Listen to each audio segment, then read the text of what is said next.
సంవత్సరాల తరబడి ఎన్ని మందులు వాడినా మీ మోకాల నొప్పులు తగ్గట్లేదా? ప్రాణ పెయిన్ క్లినిక్ లో అత్యాధునిక చికిత్స. కేంద్ర హోంశాఖ సహాయ మంత్రిగా గురువారం కరీంనగర్ బీజేపీ ఎంపీ బండి సంజయ్ కుమార్ బాధ్యతలు స్వీకరించారు. ఢిల్లీలో సరిగ్గా 11 గంటలకు పార్లమెంట్లోని నార్త్ బ్లాక్ లో ఆయన బాధ్యతలు తీసుకున్నారు. ఈ కార్యక్రమానికి హాజరైన జగద్గురు శంకరాచార్య, హంపి విరూపాక్ష విద్యారణ్య పీఠాధిపతులు శ్రీ శ్రీ శ్రీ విద్యారణ్య భారతి స్వామీజీ తదితరులు వేద మంత్రోచ్చారణలతో బండి సంజయ్కు ఆశీస్సులు అందించారు. సహచర మంత్రి నిత్యానందరాయ్ బండి సంజయ్కి పూల బొకే అందించి అభినందనలు తెలిపారు.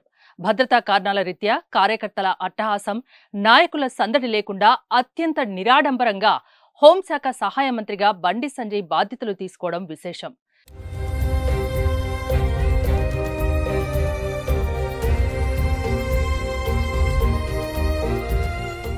కేంద్ర హోంశాఖ సహాయ మంత్రిగా తన బాధ్యతలను ప్రజల కోసం, ప్రజల రక్షణ కోసం పనిచేస్తానన్నారు బండి సంజయ్.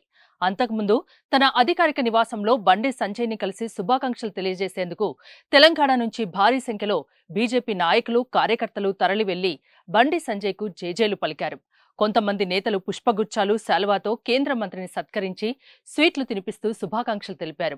బీజేపీ నాయకులు, కార్యకర్తలు, సాధారణ ప్రజల రాకతో బండి సంజయ్ నివాసం కోలాహలంగా మారింది. తెలంగాణలో గెలిచిన 8 మంది ఎంపీల్లో కిషన్ రెడ్డితో పాటు బండి సంజయ్ కుమార్ కు మంత్రి పదవి దక్కింది. గతంలో ఎంపీగా ఉన్న బండి సంజయ్ రాష్ట్ర అధ్యక్ష పదవిలో కూడా కొనసాగారు. తాను అధ్యక్షుడిగా ఉన్నప్పుడు బీజేపీ తెలంగాణలో బలపడింది. అలాగే ప్రజా సంగ్రామ యాత్రతో తెలంగాణ రాష్ట్ర వ్యాప్తంగా బీజేపీకి ఒక హైప్ తీసుకొచ్చారు సంజయ్. గతంలోనే బండి సంజయ్కి కేంద్ర మంత్రి పదవి ఇస్తారని పార్టీ శ్రేణుల ప్రచారం జోరుగా కొనసాగింది.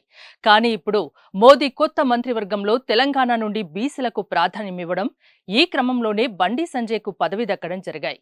కేంద్ర మంత్రిగా సంజయ్ మారడంతో తెలంగాణలో కమలనాథుల్లో మరింత జోష్ పెరిగిందనే చెప్పాలి.